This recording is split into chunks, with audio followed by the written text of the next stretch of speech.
पिछले 6 दिनों से चल रहे इंडिगो संकट के बीच रविवार को भी 600 से ज्यादा फ्लाइट्स कैंसिल हुई हैं। हालांकि इंडिगो ने ये कहा था कि वो रविवार को 1500 फ्लाइट्स को ऑपरेट करेगा, लेकिन कैंसिल हुई इन फ्लाइट्स के कारण लोगों की समस्या जस की तस बनी रही। आज तक इंडिगो को सरकार को जवाब भी देना था।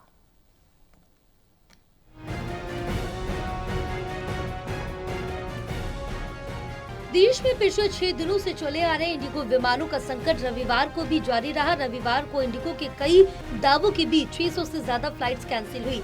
इन कैंसिलेशन के कारण यात्रियों को भारी परेशानियों का सामना करना पड़ा। हालांकि रविवार को इंडिगो 1000 से ज्यादा फ्लाइट का संचालन करने में कामयाब रहा, जिससे परेशानी कुछ हद तक कम होती दिखाई दी। इनमें दिल्ली, चेन्नई, जयपुर, हैदराबाद, भोपाल, मुंबई, त्रिची से जाने वाली फ्लाइट्स शामिल है। एयरलाइन ने कहा है कि 138 में से 135 डेस्टिनेशंस पर फ्लाइट ऑपरेट कर रही हैं। हम लोगों का भरोसा दोबारा जीतने के लिए काफी वक्त लगेगा, लेकिन रविवार को भी यात्री परेशान होते हुए दिखाई दिए। वहीं दूसरी ओर एविएशन सेक्टर की सबसे बड़ी कंपनी इंडिगो को लेकर सरकार ने सख्त कदम उठाए। एक और सरकार ने कहा, जहां कंपनी के सीईओ को 24 घंटों में कारण बताओ नोटिस जारी करते हुए पूछा था कि पिछले 5 दिन से जारी संकट के चलते कंपनी पर एक्शन क्यों न लिया जाए। जवाब न देने पर डीजीसीए एक तरफा फैसला ले सकेगा।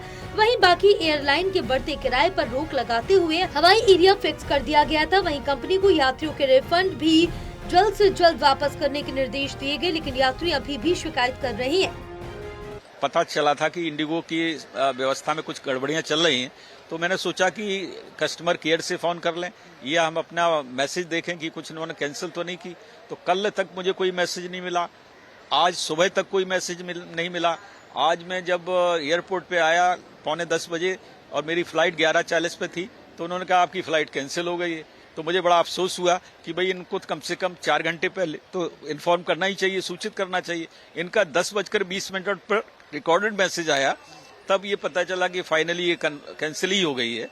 तो मुझे लगा कि चलो पूछा जाए कि कोई अल्टरनेटिव व्यवस्था कही हो ना, तो इन्होंने कोई अल्टरनेटिव व्यवस्था, यही कहने लगे कल आप जा सकते हैं, वो भी डायरेक्ट फ्लाइट नहीं है।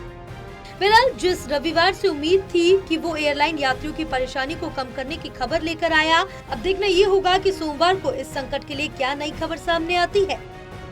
कैमरा पर्सन विद्याधर बारिक के साथ ललित नारायण कांडपाल, टोटल न्यूज, दिल्ली।